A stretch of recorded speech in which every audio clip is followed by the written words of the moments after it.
Hi, Cooper. Are you ready? I'm not ready. I'm never ready.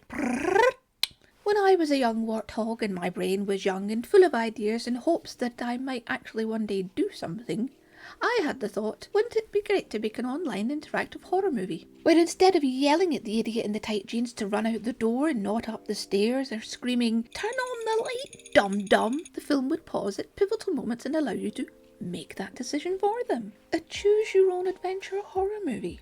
Fortunately for me, there are people out there with more brain, more talent, drive and ambition to actually have ideas and follow through with them. That's why we have the amazing With Markiplier series, not fangirling at all there. And for horror we have Until Dawn. Until Dawn was a great game. At its heart it was a fairly cheesy story with a couple of little twists in the tale, but what made it beloved was the fact that we got to choose what they do. You could be sadistic and unhelpful and accidentally run your characters into trees and logs and see how quickly you could kill them all off. Or you could be the perfect little caretaker and do everything in your power to keep them safe, right up until the very end when you make one dumb decision and you end up staring into the questioning eyes of their upside down severed head. No! Fucking do it! No! No! No! No! No!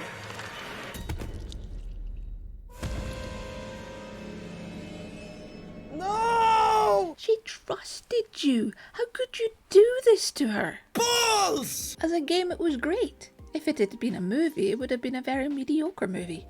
So, Until Dawn is getting a movie. Yeah. My first thought was, why? My second thought was, maybe it could work. My third thought was, don't they realise that most of these characters were highly unlikable idiots? That the point of it was that we kind of wanted to see how many gruesome and horrible ways we could kill them off. That was part of the fun of the game. The nasty ones were surprisingly harder to kill, but very satisfying when you did. And the nicer ones died simply because you couldn't keep the shake out of your hands. Or you miscounted at the crucial moment and ended up with a baked panatea for breakfast. Oops. Correction, Sam is one of the few who can't actually die in the fire, but baked panatea sounds funny to my ears, so I'm leaving it in.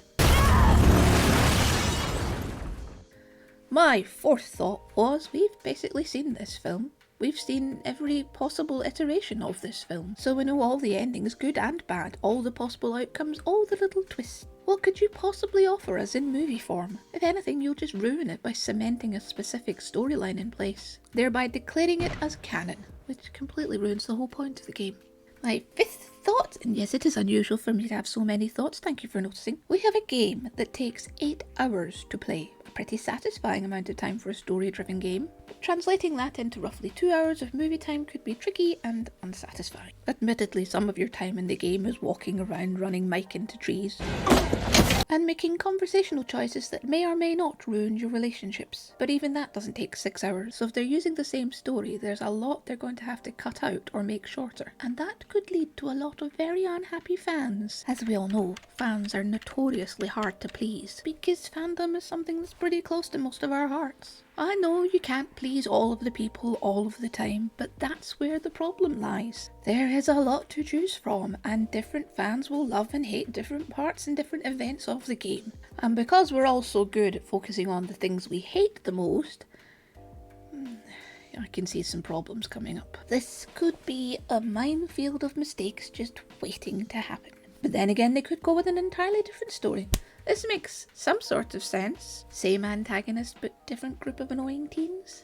Sounds like pretty standard remake/requel stuff that's already a bit of an unpopular trend. And even then, what do we have?